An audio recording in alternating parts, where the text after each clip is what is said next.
May patis at saka may isda po tayo na pampano na niluto po kanina. Kaya na po tayong lahat. Magandang gabi po ulit.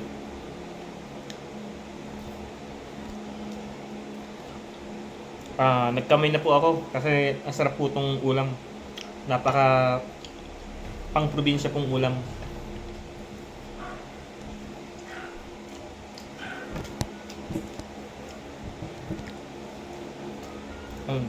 Okra po.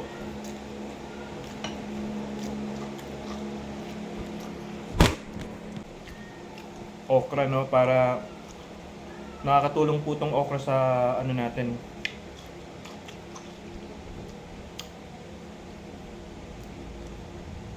sa pag ano natin, tawag dito,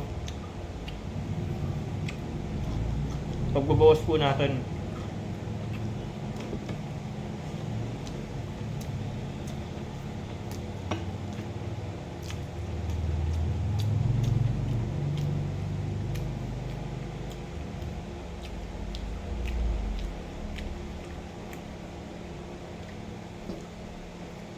Kain-kain po tayong lahat.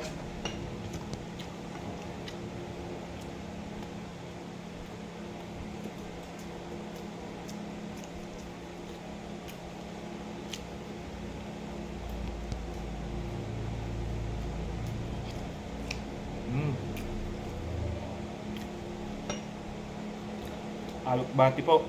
Alukbati. Ayan, sausaw. Sabay kain.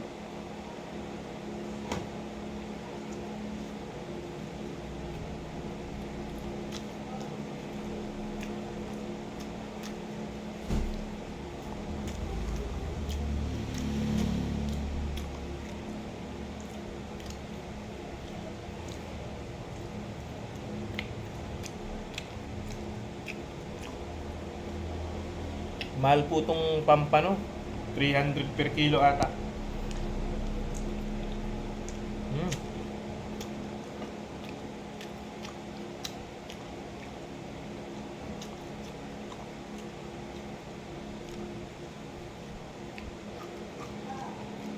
Every meal po,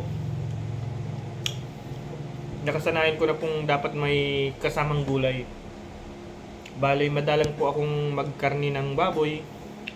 Instead, karni ng manok na lang po. Very rare akong magkarni ng baboy.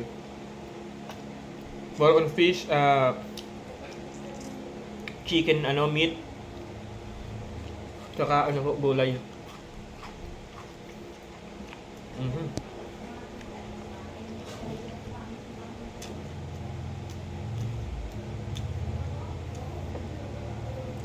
Wala po akong kasamang kumakain. Sila ate, sa labas na daw kakain. Since sahod po ngayon, sa labas na daw sila kakain ng kanyang anak, yung pamangkin ko po. Ako, nauna akong umuwi dito sa bahay. May may pagkain naman po dito. Tsaka may itong okra pala binili ko. Bago ako umuwi, dumaan muna po ako dyan sa mumunting tindahan dyan sa may labasan. Ayan.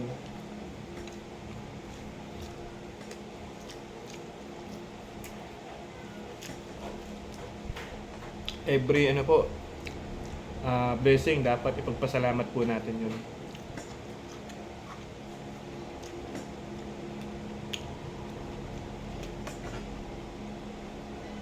Paggising pa lang po natin ng umaga, it's a very big blessing na po yun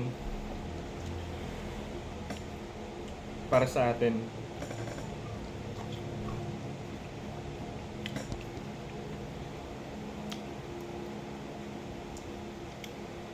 Sarap.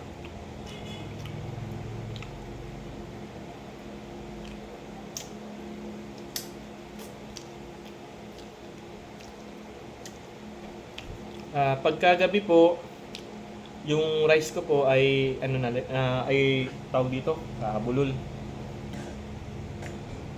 kaunti na lang po yung rice na kinakain ko kasi gabi naman po. Tsaka para ano na din, maiwasan din ang high blood. Ayun po, tapos na po tayo. Ingat po kayo palagi. Advance good night. See you again tomorrow sa next vlog ko po. I hope masuportahan nyo po kahit paano itong ginagawa kong mga videos. Maski